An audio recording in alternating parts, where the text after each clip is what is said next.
los rostros con gozo cantando al Señor. Vamos a hacer una canción del 80. Aquel que la buena obra empezó. Vamos a terminar este momento de alabanza pensando que el Señor es fiel. Lo que ha comenzado, lo va a terminar. Y la obra es del Señor. Y en eso podemos estar seguros que no importa las luchas, no importa lo que muchas veces tenemos que superar, Él está siempre con nosotros y nos va a llevar a la patria celestial. Aquel que la buena obra empezó.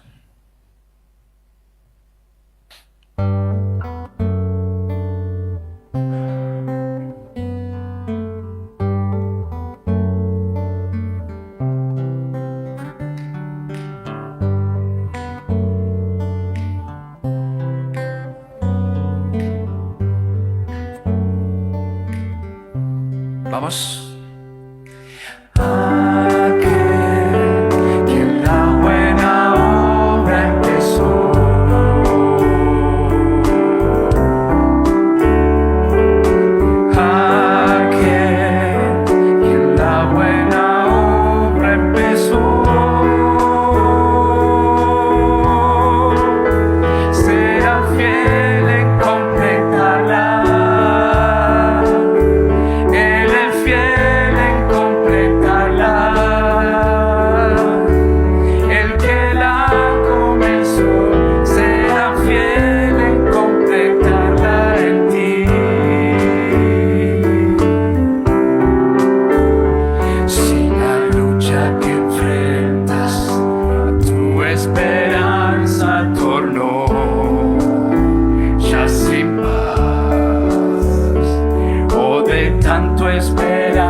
Asiento.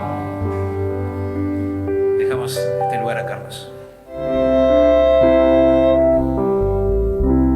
Muchas gracias. Pueden tomar asiento si quieren.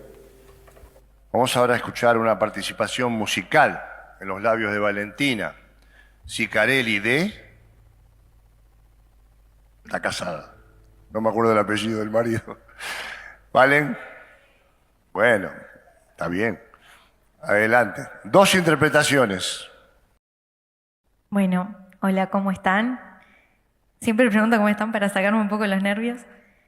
Las primeras dos canciones, en realidad las únicas dos canciones que vamos a estar compartiendo, son conocidas, probablemente las conozcan, y las dos nos describen la esencia del Señor Jesús. La primera se llama Si sabes dónde hallarlo y nos describe dónde lo vamos a encontrar, ¿no? Caminando con los niños, entre la multitud, con bondad, con amor. En un momento dice, estará entre la gente al pasar, entre niños y sonrisas, allí tú lo verás. Lo hallarás en donde hay necesidad, donde menos lo imaginas, allí lo encontrarás.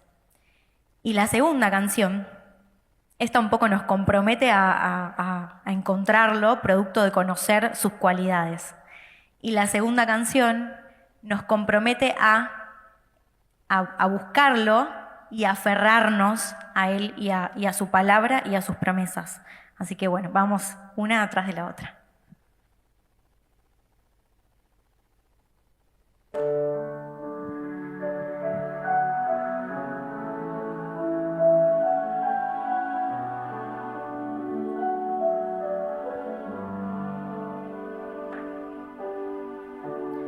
Si sabes dónde hallarlo, si sabes dónde buscarlo, llévame, necesito encontrarlo. Si sabes dónde pasea y lo que su alma desea, cuéntame, necesito escucharlo.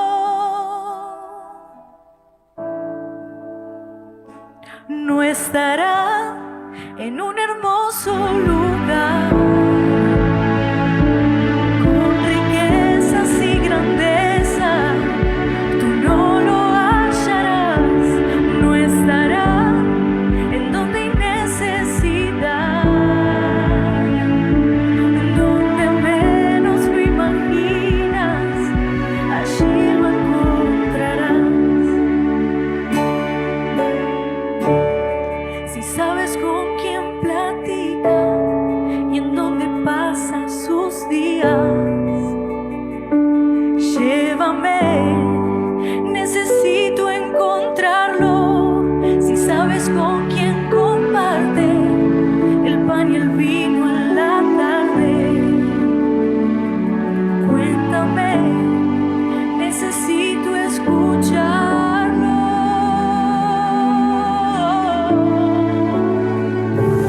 Estará entre la gente al pasar, entre niños y sonrisas, allí tú lo verás. Lo hallarás en donde hay necesidad, donde menos lo imaginas, allí lo encontrarás. Ayer lo oí decir, quien viene a mí no le echo fuera, yo no le echo fuera. También lo oí decir, soy el descanso que has buscado y la esperanza que has deseado. Me hallarás entre la gente al pasar, entre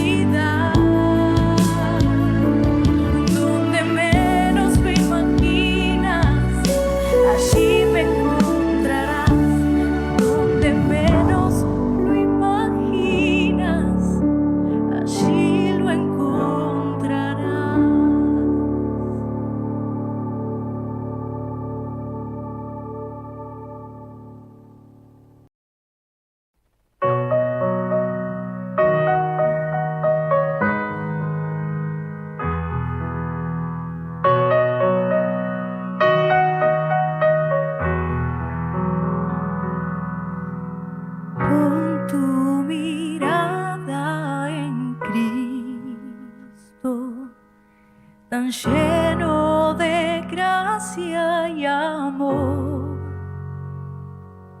y lo terrenal sin valor será a la luz del glorioso Señor.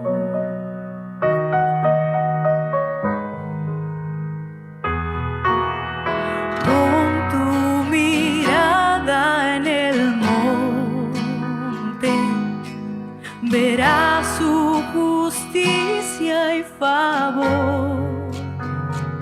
En aquella cruz se entregó Jesús, nuestra deuda inmensa borró.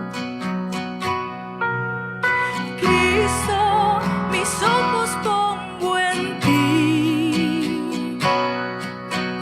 Cristo, mi gloria y galardón. Te adoro, te anhelo, eterno Salvador. Oh Cristo, mis ojos pongo en ti.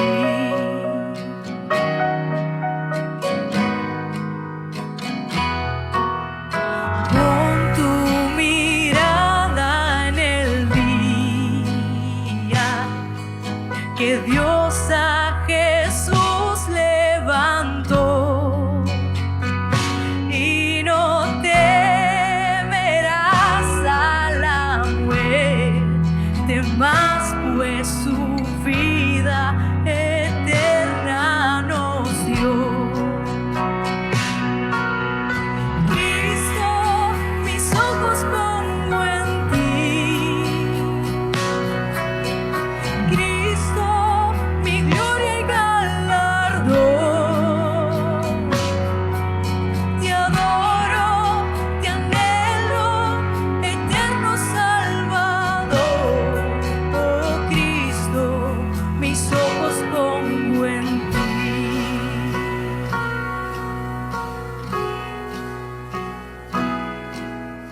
Pon tu mirada en los cielos. Jesús volverá por su grey. Todos lo verán y confesarán toda gloria a Cristo el Rey. Cristo, mis ojos pongo en ti.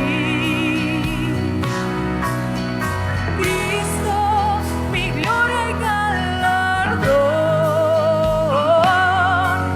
Te adoro, te anhelo, eterno Salvador. Oh Cristo, mis ojos pongo en ti. Cristo, mis ojos pongo en ti. Cristo, mi gloria y galardón. Te adoro, te anhelo, eterno Salvador. Oh Cristo, mis ojos pongo en ti.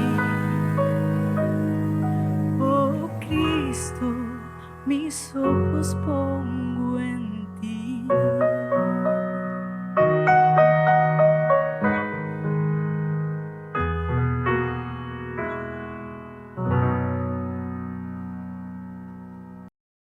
¿Está entre nosotros Sebastián Loureiro? Anda pasando, por favor. Mauricio, anda pasando, por favor. No hay nada mejor que un Loureiro ore por otro Loureiro. Dos jóvenes de la iglesia allí en calle Viñón, en Liniers, que el Señor está usando mucho. Mauricio tendrá a su cargo este mensaje. Hoy toca la iglesia en Sardis. Así que el Señor te bendiga. Oramos por él. Sebastián, gracias. Padre Dios que estás en los cielos, gracias porque siempre es lindo escuchar tu palabra, siempre es lindo aprovechar cada oportunidad para adorarte, de manera que te agradecemos esta nueva oportunidad que tenemos de venir a este lugar, alabarte, adorarte y también abrir tu palabra y aprender de vos. Dios, con el cansancio de la noche, con la semana que comienza, te pedimos que podamos dejar de lado cualquier cansancio, cualquier mensaje, cualquier teléfono, cualquier cosa que nos pueda distraer de escuchar tu palabra. Te pedimos que bendigas a Mauri, que podamos escucharte a vos a través de él, que seas vos el que hable a cada uno de nuestros corazones. Te lo pedimos y te lo agradecemos. En nombre de Cristo Jesús. Amén.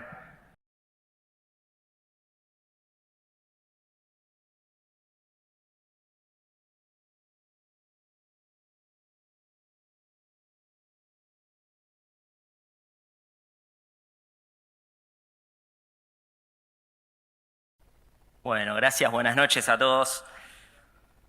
Hace algunos meses atrás, cuando Mario Loero pasó a este lugar para predicar sobre la iglesia de Éfeso, la carta a la iglesia de Éfeso, él decía que viendo el púlpito de vidrio añoraba los púlpitos de madera porque tapaban las piernas temblorosas. Bueno, yo quiero uno de hormigón en este momento. No existen todavía, ¿no? Bueno. Pero vamos a intentar, con la ayuda del Señor, que sea su palabra la que hable y que el Espíritu Santo esté presente en este lugar, corrigiendo cualquier falencia, cualquier imperfección. No sé cuántos de ustedes en los últimos días prestaron atención al cielo a las primeras horas de la noche. Había una luna bastante particular, llena, anaranjada, bastante brillante. Ahora, si hay algo que no me gusta de vivir en la ciudad de Buenos Aires, es precisamente que los edificios tapan ese nacimiento de la luna todos los días y no podemos verla en todo su esplendor, como sí se puede ver en lugares con un horizonte abierto, como el campo, como la playa. Ahora, si hay algo que realmente no me gusta de esta ciudad tan iluminada, es que miramos al cielo en la noche y no vemos ni una sola estrella. Algo que cuando vamos al campo, que cuando vamos a algún lugar que no está tan iluminado, sí podemos ver. Ahora, hay un dato bastante curioso que seguramente muchos de ustedes ya saben, pero tal vez algunos otros no.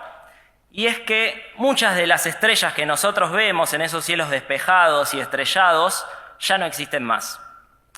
Esto se da porque la luz, aunque viaja demasiado rápido a través del espacio, las estrellas están tan lejos que tardan un tiempo en llegar desde la emisión de su luz, es decir, desde la estrella misma hasta nuestros ojos. La que más cerca está de la Tierra, sus rayos de luz tardan en llegar alrededor de 4 años y medio hasta que nosotros los podemos llegar a ver. Entonces, si una estrella está a 100 años luz de distancia, es decir, que para llegar a ella tendríamos que viajar durante 100 años a la velocidad de la luz, y esa estrella se extinguió, dejó de existir hace 50 años, nosotros continuamos viendo su luz a pesar de que esa estrella ya no existe. Y la vamos a continuar viendo durante 50 años más. En otras palabras, la vemos a esa estrella como si estuviera viva, pero en realidad está muerta.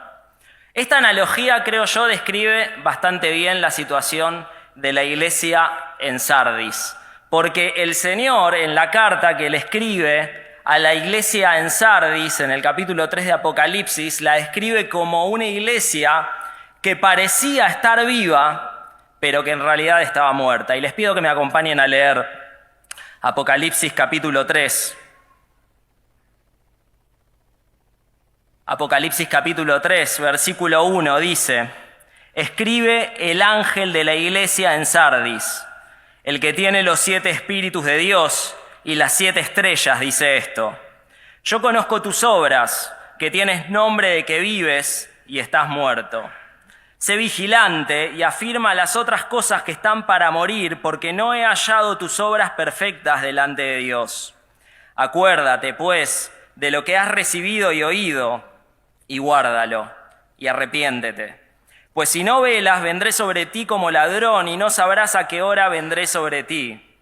Pero tienes unas pocas personas en Sardis que no han manchado sus vestiduras, y andarán conmigo en vestiduras blancas, porque son dignas. El que venciere será vestido de vestiduras blancas, y no borraré su nombre del libro de la vida, y confesaré su nombre delante de mi Padre y delante de sus ángeles. El que tiene oído, oiga lo que el Espíritu dice a las iglesias. La ciudad de Sardis era una ciudad que había tenido mucha gloria en el pasado, pero que para fines del siglo I, el tiempo en el cual se escribe esto que acabamos de leer, era una ciudad que estaba en un proceso de decadencia ya inevitable. Era una ciudad con mucha historia. Se había fundado más o menos por el 1300 a.C., como capital de un reino llamado Lidia, el reino de Lidia, que ocupaba prácticamente gran parte de lo que hoy es Turquía, es decir, la península de Anatolia y donde estaban todas las iglesias de Asia Menor. Tenía una particularidad la iglesia de Sardis, la ciudad de Sardis, perdón, y es que había tenido una gran riqueza en su época de esplendor. Se dice que había un río que la atravesaba que arrastraba pepitas de oro, y también que había minas de oro, y que sus tierras eran bastante fértiles. De hecho, fue en Sardis el primer lugar en donde en todo el mundo se acuñó una moneda de oro. Era conocida por su esplendor, por su gloria pasada, hasta que fue conquistada en el siglo VI a.C. Ciro el Grande, el mismo que se menciona en Crónicas, el mismo que se menciona allí en Esdras y que promulgó el edicto a través del cual el pueblo de Israel o los judíos debían volver a ocupar la ciudad de Jerusalén y reconstruirla. Ciro la conquistó y Sardis perdió parte de su esplendor. Más adelante volvió a ser conquistada, esta vez por Antíoco III, el Grande. Y es así que el proceso de decadencia era cada vez más descendente. Y esta era la situación de la ciudad en la cual estaba emplazada esta iglesia. Como el resto de las ciudades de las cuales estamos estudiando, estaba caracterizada por una idolatría que era una idolatría tolerante. En otras de las ciudades que vimos, el paganismo e incluso los judíos perseguían a los creyentes, los hostigaban, pero esto no se daba en Sardis. Allí había tolerancia religiosa. Los creyentes no sufrían persecución y después vamos a ahondar en cómo esto influyó en la vida de la iglesia. La carta que acabamos de leer es similar a la carta que le es enviada a Éfeso, porque en ambas iglesias había habido algo bueno en el pasado, había habido algo que era merecedor de la alabanza del Señor para estas iglesias, pero ese algo ya se había perdido. Ese fuego que había habido se había apagado, y parece ser que el caso de Sardis es aún peor que el de Éfeso, porque a Éfeso, al igual que la mayoría de las otras iglesias, excepto la Odisea, le da un elogio el Señor antes de ir con la reprimenda. Antes de marcar lo que estaba mal, marca lo que estaba bien. Pero en el caso de Sardis, esto no ocurre. Aparentemente no había nada que estuviera bien en esa iglesia, y esto tiene lógica porque ¿qué puede haber de bueno en algo que está muerto? En esta carta quisiera que nos enfoquemos en dos aspectos fundamentales. En primer lugar, en el problema que se plantea. Al igual que las otras iglesias a las cuales el Señor le escribe, había un problema. Y ese problema debía ser solucionado. Y ese es el segundo aspecto en el cual quisiera que nos detengamos, en la solución. El problema por un lado y la solución por el otro. Ambos llevaban aparejados una advertencia en el caso de que ese problema persistiera y una promesa en el caso de que la solución propuesta por el Señor, o mejor dicho, ordenada por el Señor, fuera aplicada y el problema fuera solucionado. Vamos a meditar entonces, por lo tanto, en el problema, y el problema está claro. Tienes nombre de que vives, pero en realidad estás muerto. En la apariencia externa era una iglesia que parecía estar viva, que tenía sus actividades, que tenía sus ministerios, que tenía aspecto, era una ilusión de lo que es una iglesia, pero en realidad eso no condecía con lo que había adentro, en el interior de la iglesia, que era simplemente muerte. Y este diagnóstico que da el Señor resulta bastante paradójico, parece contradictorio, porque los creyentes, los seguidores de Jesús, son aquellos que siguen al que, habiendo estado muerto, está vivo. Y Apocalipsis se encarga de enfatizar en los primeros 2 capítulos esto. La expresión el que vivo y estuve muerto, o el que estuvo muerto y vivió, se utilizan antes de esta carta de Sardis, aparezca en el capítulo 3. Y esto no es nada nuevo. Jesús mismo dijo en su ministerio terrenal: yo soy la resurrección y la vida, el que cree en mí, aunque esté muerto, vivirá. Los seguidores de Cristo son aquellos que, habiendo estado muertos, ahora están vivos, fueron vivificados. Y precisamente acá está la paradoja. Seguían al que estuvo muerto y ahora está vivo, pero ellos, habiendo estado muertos y siendo vivificados por el Evangelio, ahora estaban muertos nuevamente, o se comportaban al menos como muertos espirituales. Es cierto, había habido algunas obras genuinas en Sardis, pero esas obras ya habían desaparecido hace tiempo. Cantábamos recién, aquel que la buena obra empezó, la obra es de Cristo, Él la comienza, Él la culmina. El problema en Sardis es que Cristo había comenzado esa obra, pero luego los sardos habían querido continuar la obra por ellos mismos y de acuerdo a sus propios medios, y eso los condujo a la muerte.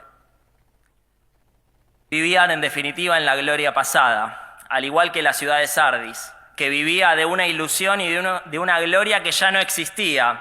Lo mismo la iglesia. Se habían quedado en el pasado, en las cosas que habían resultado en el pasado, en el éxito del pasado, en las aparentes victorias del pasado, pero actualmente eso ya no existía. Y se dice que tenía nombre de que estaba viva, pero estaba muerta. Ustedes saben bien, el nombre en la antigüedad era mucho más que una palabra para enunciar a una persona o a una cosa. Estaba estrechamente ligada a la identidad de esa persona o de esa cosa. Y la identidad de la iglesia en Sardis era ni más ni menos que la muerte y no la vida. Ahora, ¿cuáles fueron las causas que llevaron a una iglesia de ser viva y floreciente a pasar a estar muerta? Nosotros tendemos a evaluar la vida o muerte de una iglesia en base a parámetros bastante humanos, en base a parámetros exteriores, aquello que podemos ver, aquello que podemos percibir, qué tan afinada suena su música, qué tan abultada es su membresía y su asistencia, qué tan elocuentes son sus predicadores, qué tan grande es su edificio y cosas por el estilo. Sin embargo, esta era una iglesia que aparentaba estar todo bien, aparentaba ser una iglesia que funcionaba y esta no era la realidad. ¿Cuáles fueron las causas del problema? Podemos mencionar 3 que se deducen de la carta que acabamos de leer. Y el primero de ellos es que el Señor no había hallado las obras de Sardis perfectas delante de Dios. La palabrita perfecta se podría tal vez entender mejor como completas. Las obras de Sardis no eran completas. Se deriva de una palabrita que muchas veces se menciona, es la palabrita pleroma, que siempre habla acerca de la plenitud, de aquello que es completo. En Efesios capítulo 1, versículo 23, Pablo la menciona y define a la iglesia como la plenitud, el pleroma, de aquel que lo llena todo, que lo llena todo por completo, aquel que lo llena todo por completo. Eso es la iglesia, debería estar llena de Cristo. Y tiene lógica, ¿verdad? Mi cuerpo está lleno de mí. Sus cuerpos están llenos de ustedes. El cuerpo de Cristo debiera estar lleno de Cristo. Pero la iglesia en Sardis estaba vacía de Cristo. Si no, sus obras no hubieran sido incompletas, no hubieran sido imperfectas. Había habido obras genuinas, pero ya habían desaparecido. Porque ya no estaban motivadas por el amor a Cristo. Porque los ojos de los sardos ya no estaban fijados en Cristo, como cantaba recién Valentina. Porque ya no estaban sirviendo, ministrando y viviendo para la gloria de Cristo, sino para la gloria propia y para la autocomplacencia. Aún había obras, según leímos, pero no eran de Cristo, eran de los hombres. Y esto nos lleva a pensar en cuáles son las motivaciones por las cuales hacemos lo que hacemos. ¿Cuáles son las motivaciones por las cuales queremos a veces ministerios más excelentes? Lo cual es algo bueno en sí mismo si eso se hace por amor a Cristo y para su gloria. Nos lleva a pensar en cuáles son las motivaciones por las cuales nos esforzamos, por las cuales nos paramos acá adelante, detrás de un micrófono, a hablar de todo esto. ¿Es para la gloria de Cristo o es para la gloria nuestra? Escribió un autor: los dones no son aceptados cuando no son más que la mera observancia de su deber y no la expresión de la adoración del corazón. Es decir, cuando nos entregamos a nosotros mismos en sacrificio vivo, santo, agradable a Dios, realmente nuestras obras van a ser obras que honren a Dios y que le glorifiquen. Cuando eso no ocurre, esas obras van a ser vacías e incompletas. Los sardos habían dejado de servir al Señor y se servían ellos mismos. Y la iglesia de Sardis replicaba lo que ocurría con la ciudad de Sardis. Vivía de la gloria pasada. Ahora,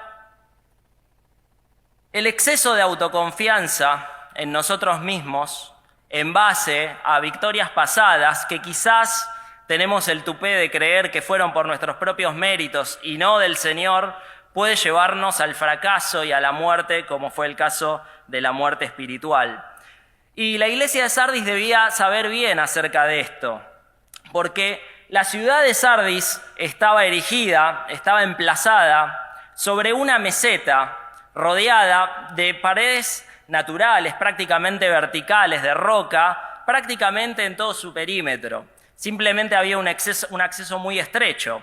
Y esta situación privilegiada desde el punto de vista geográfico hacía que la ciudad de Sardis fuera prácticamente inexpugnable. Nadie podía acceder a ella, era muy difícil, estaba prácticamente en una fortaleza natural. Esta confianza en creer que no podían ser derrotados los llevó a que 2 veces fueran conquistados, como dijimos, por parte de Ciro, por parte de Antíoco. Habían tenido un exceso de autoconfianza, no estuvieron vigilantes y fueron derrotados por aquella que ellos creían que era su mayor fortaleza. Cuando revisamos la historia del pueblo de Israel, podemos ver que esto ocurrió también en la conquista de la tierra de Canaán. Vemos que el pueblo conquista la ciudad de Jericó, la más fortificada de la tierra prometida, y que la conquista no por medios propios ni por virtudes propias, sino por la intervención milagrosa de Dios. Al poco tiempo se olvidaron de que Dios era quien les había entregado Jericó en sus manos, de que Dios era quien les había dado la victoria, y se confiaron por demás en sus propias fuerzas. Y fueron a conquistar la segunda ciudad que debían conquistar, que era la ciudad de Jai, y mandan espías y dicen: esto es poca cosa comparado con la ciudad que ya hemos derrotado. Enviemos un puñado de hombres, eso va a ser suficiente, no hace falta que mandemos a todo el ejército. El resultado fue la derrota del ejército de Israel, porque no habían confiado en Dios, porque creían que las buenas obras que habían hecho en el pasado habían sido mérito propio y no de Dios, y cayeron en el error de creer que ellos podían vencer sin depender y sin confiar en Dios. Y esto nos llama indudablemente en lo personal, en lo eclesial, incluso en lo intereclesial como movimiento de las asambleas, a no ver el pasado y las cosas buenas del pasado y las obras buenas del pasado como algo que hayamos obtenido por nuestros propios medios, sino que fue una obra de Dios, la gloria fue para Dios y en el presente tiene que ser del mismo modo. Una segunda problemática que llevó al a la iglesia en Sardis a la muerte espiritual fue que no se acordaban ni guardaban el Evangelio. En otras palabras, habían abandonado el Evangelio. Esto se puede deducir claramente porque en la corrección que el Señor les da le dice: acuérdate y guarda lo que has recibido. Ellos no lo recordaban ni lo guardaban. Si queremos matar a una iglesia, hipotéticamente hablando, quitémosle el Evangelio. Porque sin Evangelio una iglesia no es iglesia. Sin Evangelio una iglesia está condenada a la muerte. Cuando quitamos el Evangelio de nuestra predicación, de nuestra práctica eclesial, porque el Evangelio no solo se cree y se predica, sino que también se vive, entonces ya no hay vida posible, ni en nuestra vida personal, espiritual, ni en la vida de la Iglesia. A mí me encanta leer acerca de la Reforma Protestante y de cómo en una época de muerte espiritual absoluta, algunas personas se levantaron para traer vida nuevamente por el Evangelio, de la gracia de Dios, de la justificación por la fe, de la suficiencia de las Escrituras y algunas cosas más, es decir, el verdadero mensaje del Evangelio. Ahora, es llamativo que si hoy en día uno va a los países en donde esos movimientos surgieron y ve los edificios de las iglesias que en algún momento elevaron el Evangelio, ve que son bares, son tiendas de ropa, en otras palabras, iglesias que están muertas, que simplemente son una fachada, un lindo edificio histórico, pero nada más. Y la sociedad que las rodea, que en algún momento forjó sus valores en base a valores cristianos y del Evangelio, hoy en día son sociedades completamente secularizadas. La iglesia murió y dejó de ser sal y luz en medio de su cultura. Y esto se debió, mis queridos hermanos, al abandono del Evangelio. Proceso de los últimos 200 años en el cual se acuñó cierta teología liberal que rechaza todo lo que el Evangelio históricamente pregonó. ¿A qué me refiero cuando hablo acerca de teología liberal? Un autor, Richard Niebuhr, la define de la siguiente forma. La teología liberal enseña sobre un Dios sin ira que trajo a hombres sin pecado a un reino sin juicio a través del ministerio de un Cristo sin cruz.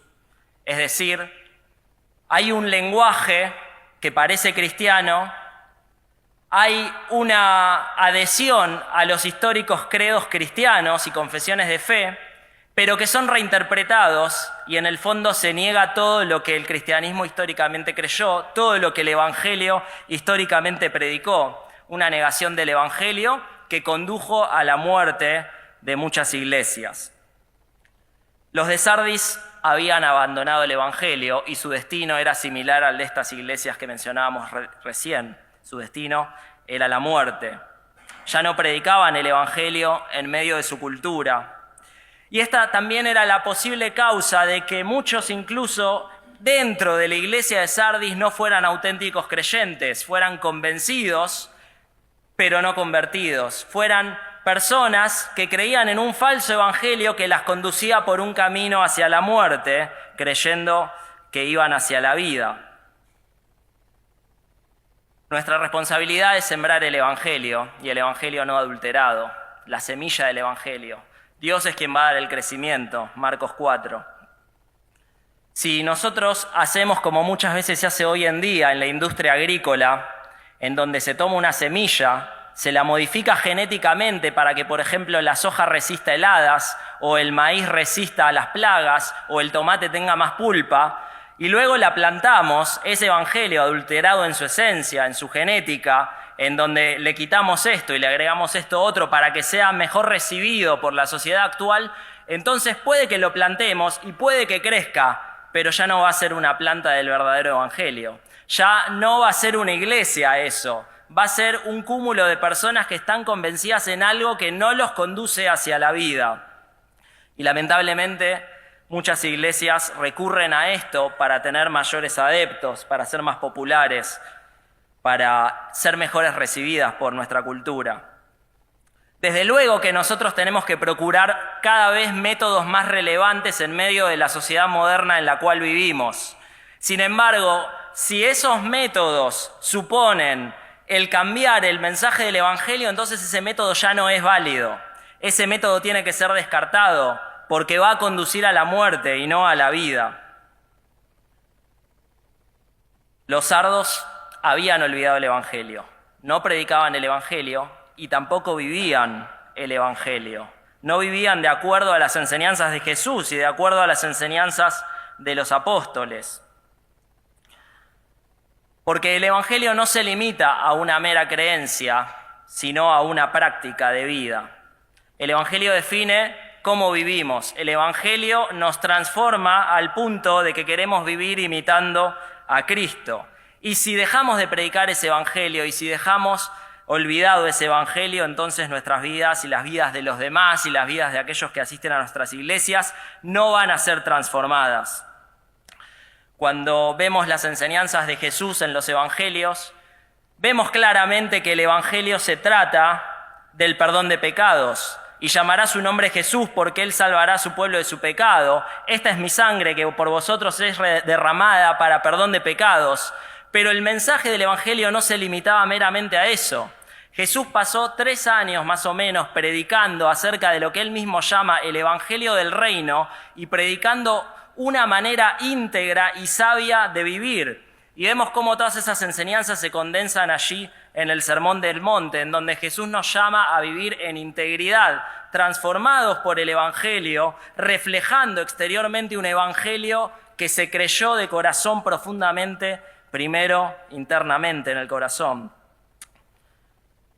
Entonces, cuando olvidamos el Evangelio, nos es imposible reconocer cuáles son los límites que no debiéramos trazar, que no debieran cruzarse, porque cuando olvidamos el Evangelio, estamos construyendo sobre un terreno que es pantanoso y ya no estamos sobre un terreno sólido, sobre un fundamento sólido.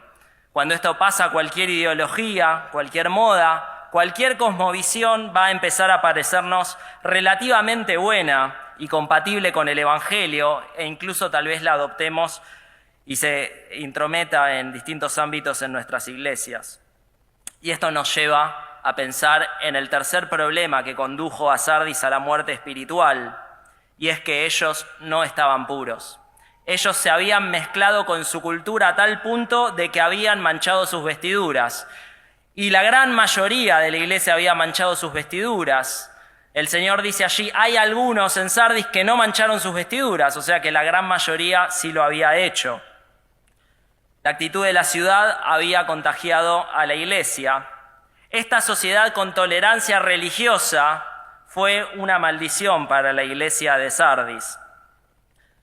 Algo que salió a la luz en las excavaciones arqueológicas, allí donde estaba erigida la ciudad de Sardis, es que como toda buena ciudad grecorromana que se precie de serlo, embebida de la cultura helenística, tenía un gimnasio. El gimnasio no era meramente un lugar a donde uno iba a hacer ejercicio, como puede ser hoy en día. El gimnasio era un lugar de celebración de la cultura pagana.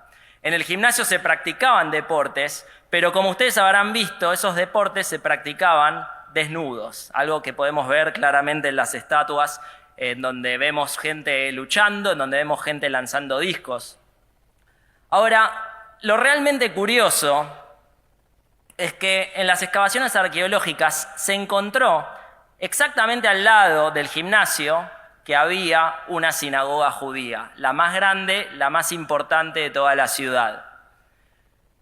Esto es bastante llamativo porque ningún judío ortodoxo, conservador, que se precie de serlo, hubiera permitido ver cada vez que iba a estudiar la ley personas desnudas. Era una afrenta, era un motivo de escandalizarse. Sin embargo, la proximidad de estos dos edificios nos habla de la tolerancia y el respeto mutuo que había entre estos grupos, el paganismo y el judaísmo.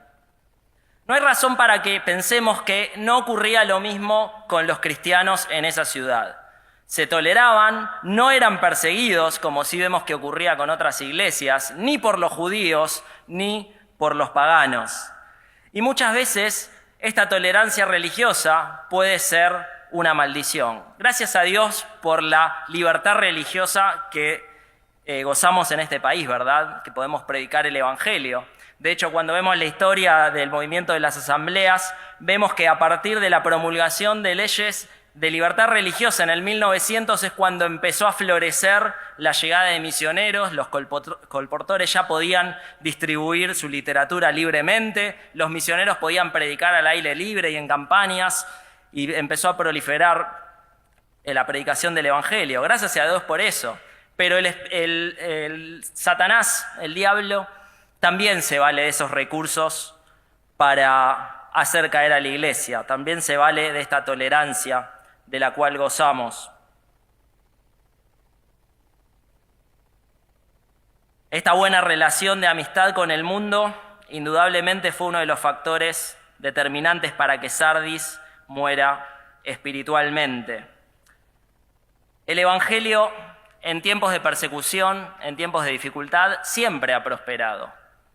Vemos allí desde el comienzo de la Iglesia, en Jerusalén, en el libro de los Hechos, que cuando empieza a ser hostigada la Iglesia y perseguida por los judíos, los creyentes se dispersan llevando el Evangelio y comenzando a cumplir con la gran comisión por todos lados, tal como lo había mandado y anunciado Jesús. En el siglo II, III, Tertuliano popularizó una frase. Él dijo que la sangre de los mártires era la semilla que había hecho brotar el Evangelio. Vemos, por ejemplo, en España, en la época del franquismo, cómo los creyentes, lejos de sucumbir ante la persecución de las autoridades, prosperaban en las casas, en la comunión, a veces incluso trascendiendo las barreras denominacionales. Sin embargo, cuando la Iglesia se acomoda a la cultura, cuando se siente demasiado cómoda con la cultura, esto es un problema. Satanás no necesitaba utilizar la persecución como herramienta contra Sardis, porque Sardis ya estaba muerta. Sardis se había acomodado a la sociedad circundante. El compromiso con la cultura de su época había hecho que Sardis esté en la condición de impureza y de falta de santidad en la cual se encontraba. Los creyentes habían dejado de ser sal, habían dejado de ser luz, y en lugar de tomar el Evangelio y ponerlo en un lugar alto para que ilumine las tinieblas que les rodeaban, tal como Jesús había dicho, ellos lo habían puesto debajo de un almud, debajo de un canasto, para que no se viera. A.W. Tozer escribió lo siguiente: la debilidad de los creyentes modernos es que se sienten demasiado a gusto en el mundo. En sus esfuerzos de lograr un acomodo apacible con una sociedad no regenerada, han perdido su identidad como peregrinos y se han hecho parte integral del ambiente contra el cual deben protestar. El mundo los reconoce y los acepta tal cual son, y esta es la cosa más triste que se pueda decir de ellos. No se sienten solos, pero tampoco son santos. Parecen vivos, pero están muertos. No se puede mantener una relación de amistad con la cultura secular sin que la santidad se vea comprometida. Incluso en la sociedad pagana había cierta noción de que a las deidades debía accederse con vestiduras que estuvieran limpias. Allí en las excavaciones de Sardis se encontró una inscripción sobre una piedra que seguramente formaba parte de la mampostería de algún edificio, seguramente de uso religioso, y la inscripción decía lo siguiente: las vestiduras manchadas descalifican al adorador y deshonran al Dios.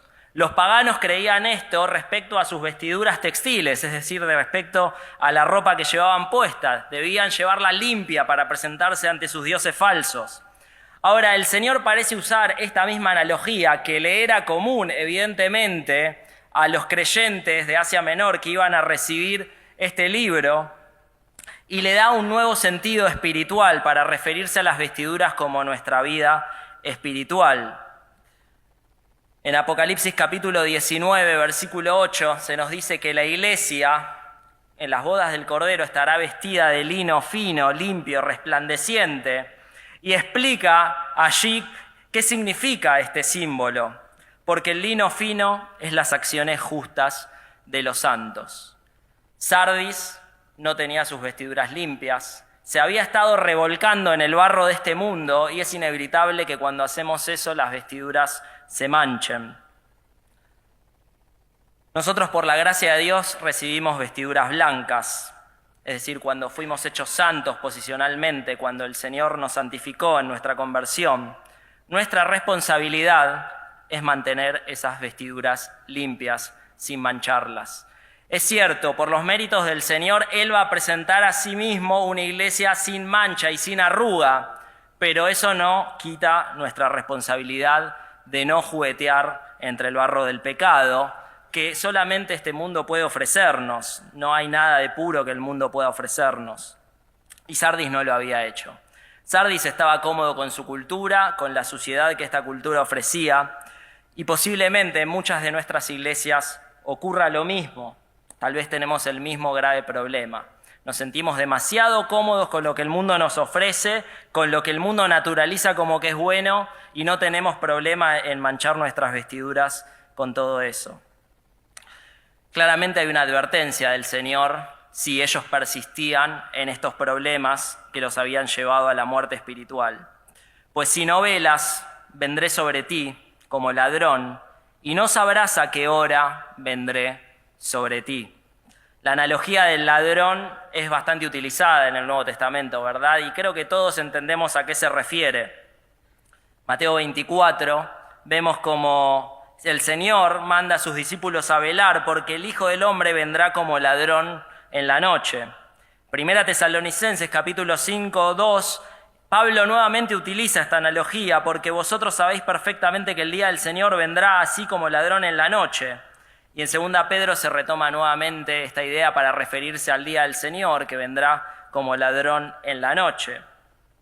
Ahora, de lo que nos habla esta comparación, esta analogía con la idea de un ladrón en la noche es de inminencia.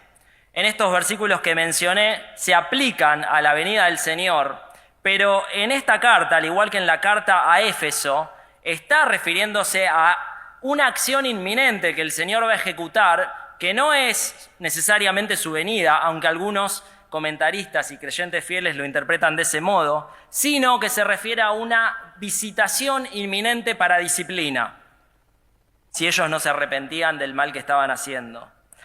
Hay un tiempo de gracia que le es dado a la iglesia para corregir aquello que es defectuoso, sino la visitación del Señor para disciplinar a la iglesia es inminente. Y así como personas son disciplinadas con la muerte, indudablemente pensamos en Ananías y en Zafira, las iglesias locales pueden ser disciplinadas con la muerte. La iglesia universal de Dios no, porque esa no puede perecer, esa va a ser sostenida hasta el final, pero las iglesias locales pueden ser disciplinadas con la muerte, como podía ser el caso de la iglesia en Sardis, cuando no escuchan, cuando no obedecen a tiempo la advertencia del Señor. Lo bueno es que en la gracia del Señor, Él no solo señala el problema, sino que ofrece la solución.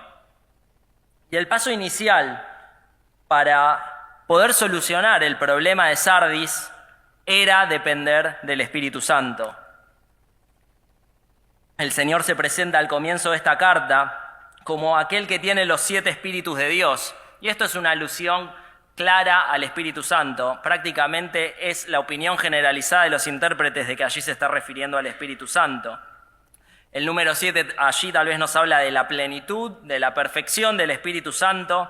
Tal vez hay una alusión allí a Isaías 11:2, en donde se describe al Espíritu Santo con 7 títulos distintos. Se habla del Espíritu de Jehová, el Espíritu de sabiduría, de inteligencia, Espíritu de consejo y de poder, Espíritu de conocimiento y de temor a Jehová, la plenitud del Espíritu Santo descrita de 7 modos distintos. Y no puede haber vida en la iglesia si el Espíritu no está creyente, si el Espíritu no se mueve con libertad, si no fluye el Espíritu en medio de la iglesia. Y no lo digo yo, lo dice el Señor. Juan capítulo 6, versículo 63. El Espíritu es el que da vida. Si no está el Espíritu, entonces no hay vida. Y podemos ver esto claramente narrado en el libro de los Hechos. El Espíritu es derramado entre los creyentes y la iglesia es una iglesia viva que se mueve, que ministra, que sirve, que da a conocer el Evangelio de Cristo para la gloria de Dios. Por lo tanto, el puntapié inicial para buscar una solución frente a una iglesia muerta o una iglesia agonizante en vías de morir es buscar la guía del Espíritu y dejar que Él sea el que obre en libertad para volver a vivificar a una iglesia que está muerta. Y el Espíritu es quien va a empoderar a los creyentes para cumplir las 5 ordenanzas, los 5 imperativos que el Señor le da a la iglesia de Sardis y que van a ser fundamentales para la solución de este problema. Y el primero de ellos es sé vigilante. Sé vigilante. Por no haber permanecido en vigilia, la ciudad había sido conquistada. Y del mismo modo, por no haber permanecido en vigilia respecto a los primeros síntomas de la muerte espiritual, la iglesia de Sardis ahora estaba muerta. La iglesia no tiene que recaer en un estado de pasividad espiritual, por el contrario, tiene que ser transformada constantemente por medio de la renovación de su entendimiento, para que de ese modo conozcamos la voluntad de Dios, buena, agradable y perfecta para el día de hoy, para el presente que estamos viviendo y proyectando hacia el futuro.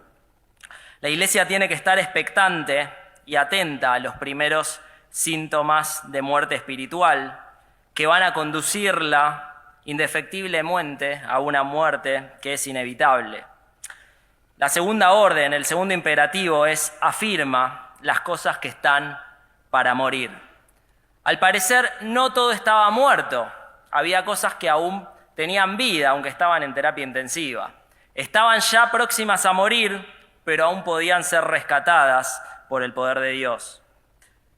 Seguramente estas cosas que estaban vivas y estaban para morir, estaban ligadas, asociadas a aquellos que no habían manchado sus vestiduras, a aquellos poquitos fieles que aún había en la iglesia de Sardis, tal vez sus dones, tal vez sus habilidades.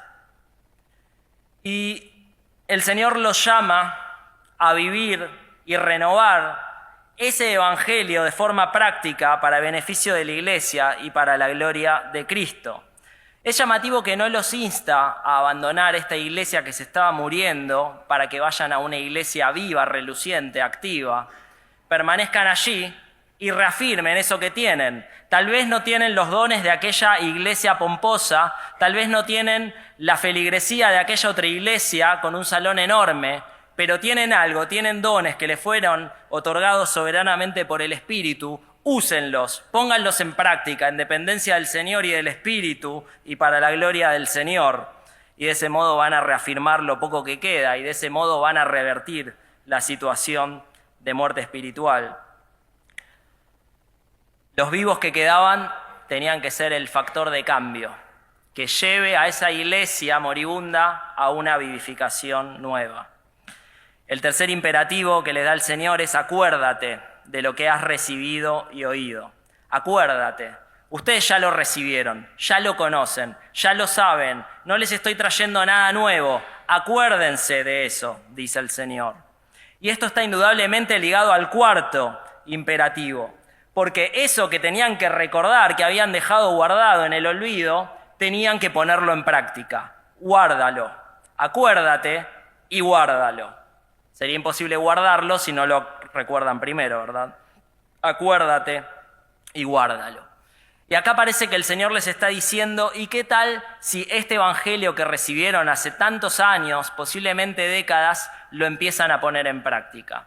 ¿Qué les parece si de una vez por todas empiezan a vivir transformados por ese evangelio que ya recibieron? No se trataba necesariamente de adquirir un nuevo conocimiento, un más complejo conocimiento, aunque desde luego el conocimiento de la palabra siempre es bienvenido, sino de poner en práctica aquello que ya conocían, aquello que ya tenían, aquello que ya sabían. Pedro dice en su segunda carta, capítulo 1, versículo 3, que Dios nos ha concedido todas las cosas que necesitamos para vivir con devoción en su palabra. En su palabra está todo lo que necesitamos para vivir. El llamado es a obedecer lo que dice esa palabra, a cumplir lo que dice esa palabra. Santiago dice algo similar en capítulo 1, versículo 22, sean hacedores y no meros oidores de la palabra. Normalmente este es uno de los pasos más difíciles, ¿verdad? Sabemos mucho, pero hacemos poco. Y seguramente muchos de ustedes han aconsejado a muchos matrimonios, cuando nos encontramos con algún matrimonio que ya no se puede ni ver, que parecen enemigos, en el cual tal vez el marido le dice a su esposa, ya no te amo más, lo que normalmente vamos a hacer es darle un consejo bíblico y vamos a ir a la Biblia y le vamos a decir, mirá, la Biblia dice que tenés que amar a tu esposa como Cristo amó a su iglesia, que incluso dio su vida por ella. Normalmente la respuesta de ese marido no es, ¿en serio dice eso la Biblia? Perdóname, mi amor, a partir de ahora te amo incondicionalmente. Normalmente no es esa la respuesta. Normalmente la respuesta es, sí, ya sé lo que dice la Biblia, pero no quiero hacerlo. Ya sé que la Biblia dice que nos tenemos que perdonar, pero no nos queremos perdonar. Ya sé que la Biblia dice que no tengo que hablar mal de mi hermano de la iglesia, pero aún así cada vez que tengo una oportunidad lo hago. Ya sé que la Biblia enseña esto y enseña lo otro, pero no quiero hacerlo, estamos bien como estamos. Tal vez eso no aplica para nuestro tiempo actual. Los sardos estaban llamados a acordarse del mensaje, pero sobre todas las cosas de ponerlo en práctica, de guardarlo. Y quinto imperativo, tal vez el más difícil de todos: arrepiéntete.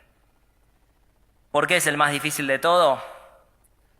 Porque arrepentirnos supone el reconocimiento de un error. Y nosotros somos naturalmente orgullosos. No nos gusta reconocer los errores, no nos gusta reconocer que tal vez algo está mal en nuestra vida y necesita ser ajustado. No nos gusta reconocer que tal vez en nuestra iglesia hay algo que no funciona como debiera porque no estamos dejándonos guiar por el Espíritu y no queremos arrepentirnos. Pero el arrepentimiento era una condición indispensable para revertir el proceso de muerte de la iglesia en Sardis, que los iba a llevar a la muerte inevitable. Si no hay reconocimiento del error, si no hay arrepentimiento, si no hay cambio, no hay solución para el problema.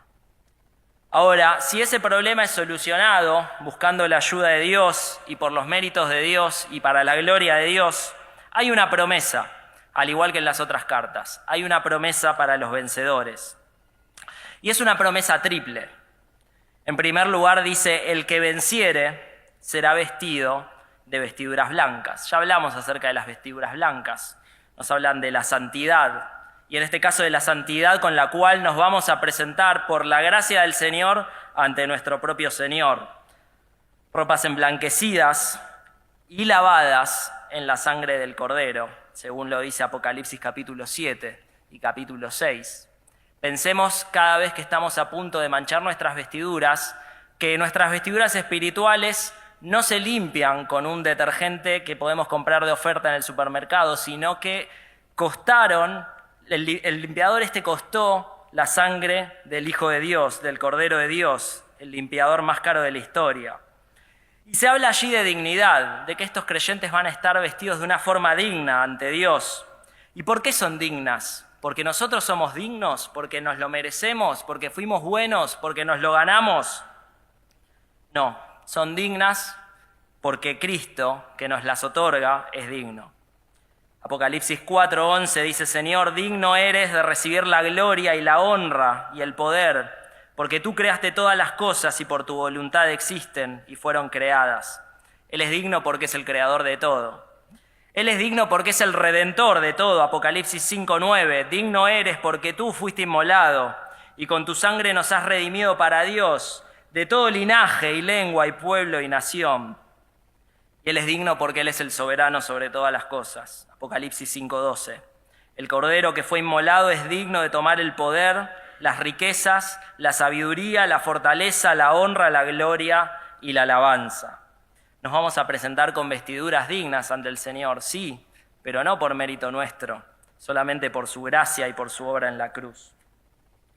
La segunda promesa a los vencedores es que Él no borrará los nombres de los vencedores del libro de la vida. Supongo que la mayoría estamos familiarizados con esta idea del libro de la vida. Aparece 5 veces en el libro del Apocalipsis. Un libro es con nombres escritos en su interior desde la fundación del mundo, según dicen 2 versículos de Apocalipsis. Un libro que determina el destino eterno de la humanidad. Aquellos que se hallan escritos en el libro tienen acceso a la ciudad gloriosa del Señor. Aquellos que no se hallan escritos en ese libro son enviados a la condenación. Indudablemente los lectores originales de Apocalipsis entendían bien esta noción y este concepto de un libro con nombres escritos, porque en las ciudades romanas existían libros en donde se anotaban los ciudadanos. Cuando un ciudadano moría, se borraba del libro. Cuando un ciudadano era mandado al exilio, al ostracismo, era borrado del libro. Cuando un ciudadano era condenado y ejecutado, era borrado del libro. Estaban acostumbrados a la noción de un libro con nombres escritos, pero estaban acostumbrados también a la idea de que esos nombres eran volátiles y podían desaparecer de un momento al otro de ese libro. Sin embargo, el Señor les muestra un libro en donde sus nombres anotados están asegurados eternamente, están afirmados para siempre. Es llamativo que algunos crean que este pasaje sustenta exactamente lo contrario a lo que el pasaje está diciendo y afirmen en base a la promesa de que sus nombres no serían borrados, que sus nombres sí podían ser borrados. Sin embargo, eso no lo está diciendo el pasaje. Los nombres de aquellos que están inscritos en el libro no pueden ser borrados. Tienen la seguridad de salvación garantizada, porque nuestra salvación depende de la soberanía de Dios, porque nuestra salvación no fue obtenida por nosotros por méritos personales. Por lo tanto, no hay méritos personales que puedan hacernos perder esa salvación. Y tercera promesa. Dice, confesaré su nombre delante de mi Padre y delante de sus ángeles. Y esto indudablemente nos remite a pensar en lo que Jesús había dicho a sus discípulos, Mateo capítulo 10 y Lucas capítulo 12, cuando Él dijo que aquellos que le confiesan, Él los confesará ante el Padre y ante los ángeles. El contexto en el cual Jesús dice esto era un contexto de persecución y les dice que no teman a aquellos que matan el cuerpo pero no pueden hacerle nada al alma. Y acá se plantea un profundo contraste. Jesús dice también que aquellos que no lo hicieran, que no confesaran a su padre, que no le confesaran a Él los negaría delante de su Padre. Y muchos en Sardis estaban haciendo esto, estaban rechazando al Señor, estaban rechazando su evangelio y seguramente el Señor los negaría ante su Padre. Ellos no estaban siendo perseguidos, pero aún así le negaban. Y la manera en que somos iglesia es una demostración, es una manifestación de la actitud que Cristo va a adoptar cuando estemos frente al Padre. Le confesamos a Él, es Él el centro de nuestra alabanza, de nuestra adoración, de nuestra predicación. ¿Es Él la bandera que nosotros izamos o no lo es? ¿Nos confesará delante de su Padre o nos negará?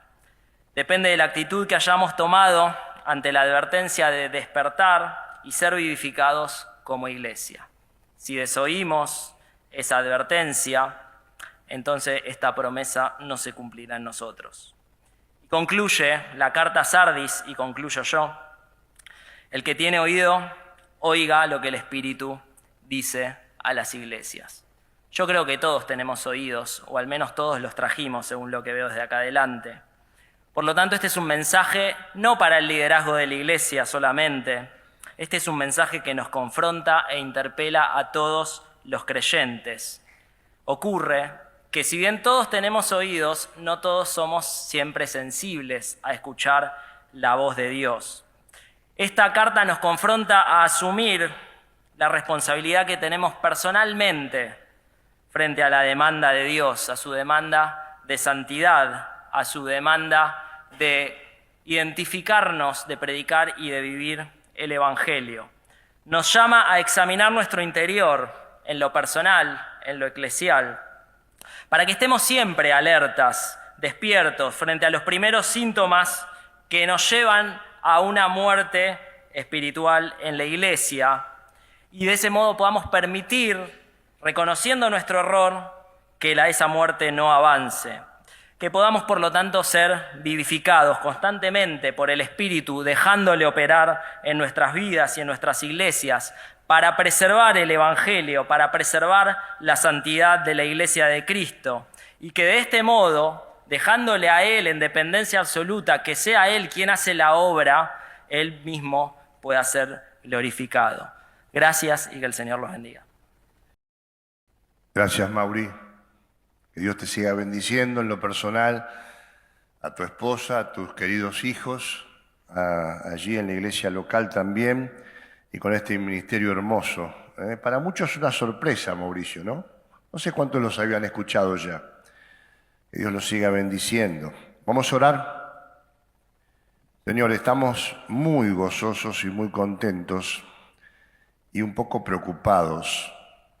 Gozosos, contentos con la alabanza, Señor, con las canciones que hemos escuchado, pero preocupados, Señor, por estas advertencias que encontramos en la palabra de Dios y que son para nosotros, en lo personal, en lo matrimonial y en lo familiar y en lo congregacional. Que tomemos nota, Señor, de todas las advertencias que fueron, Señor, enumerándose en esta noche. Señor, y que realmente si tenemos que cambiarlo, hagamos a tiempo. Gracias por esta palabra, Señor, tan medulosa, tan profunda, con tanto contenido que hemos recibido en el día de hoy. Oramos agradecidos en el nombre del Señor Jesús. Amén. Respiren hondo. Porque Mauri habló, ¿eh? Próximo encuentro, lunes 8 de septiembre. ¿Por qué digo respiren hondo? Porque Daniel Sicarelli nos va a hablar de la iglesia de Filadelfia. Ahí respiramos, porque la de Sardis es una iglesia dura, ¿no? Hoy hablábamos con él de qué mensaje duro.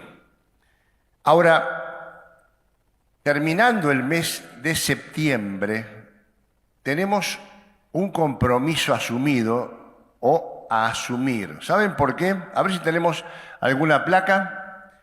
Porque el lunes 29 de septiembre, o sea, del mes que viene, nada que ver, nada que ver, nada que ver. Tenemos el lanzamiento, ahora sí, tenemos el lanzamiento de las conferencias misioneras 2025. La obra misionera, un mandato preciso. Ese lunes arrancamos aquí. El miércoles 1 y el jueves 2 en la iglesia local. Quizás te ha tocado, ¿sí?, en la iglesia local de la zona que perteneces o no. Pero sería bueno averiguar dónde es la reunión previa, como así la llamamos, para participar, estar activamente. No hay reunión el día viernes, tomen nota, pero sí el sábado 4 de octubre y el sábado y el domingo 5 de octubre allí en Migueletes. Hermanos, es una conferencia misionera. ¿Quiénes van a hablar? Los misioneros. Es maravilloso que en una conferencia misionera hablen los misioneros. ¿Y nosotros qué vamos a hacer? Como hablan los misioneros, no vamos. Tenemos que estar presentes, orando por ellos, apoyándolos y pidiendo que Dios nos bendiga a todos. Conferencia misionera a cargo de los misioneros. ¿Sí? Va a estar el coro unido que está ensayando a full. Desde ya pedimos la bendición. Y hay un último anuncio para el año que viene. Ahora sí. Ahí está. Miren, es algo especial, algo distinto. Ustedes saben que el 73% de las personas que están sentadas acá y arriba, ¿qué son? Creyentes no, mujeres. Son mujeres. Bueno, si bien es cierto que es el 14 retiro zonal de ancianos y colaboradores, este tiene una particularidad. ¿Cuál es? Digan conmigo. Es el primer retiro para esposas de ancianos, de diáconos y colaboradoras. Hermana, ¡qué gran oportunidad! Empújelo hoy a su marido cuando salga por la puerta, si aproveche que no está con lo mal hecho hoy allí. Che, vamos a anotarnos. ¡Qué lindo! Encima, escucha, hermana, un hotel hermoso, Howard Johnson. Los creyentes nos merecemos de vez en cuando un pequeño placer. Allí en Chascomús. Claro que no es gratis, por supuesto. Todo sale, ¿no? Pero qué buena oportunidad que las hermanas puedan estar presentes. Hermano, yo soy viuda. Bienvenida. Bienvenida. Soy soltera. Bienvenida. Soy divorciada. Bueno, arregle el tema con... Escuchen, anoten, miren. Ahí están los precios, se pueden inscribir, una hermosa oportunidad. Falta menos de un año, pero qué lindo, ¿no? Poder estar en ese lugar. ¿Cuándo arranca? El 30 de abril. ¿Saben qué pasa ese día? Es una fecha histórica, hermanos. ¿Quién sabe? Le doy un premio. Cumpleaños mi señora, mi amada esposa. Miren, 30 de abril y concluye el 2 de mayo. Imperdible. Estamos el Día del Trabajador, ¿sí? Haciendo ocio o no, ayudándonos a comprender el mensaje de la palabra. Howard Johnson de Chascomús, están los precios, hay que inscribirse. Las localidades o las, ¿cómo se llama? ¿Cómo se dice? Las instalaciones son limitadas, por supuesto, así que aprovechemos a hacerlo. Que Dios los bendiga. Nos vemos en septiembre. Gracias.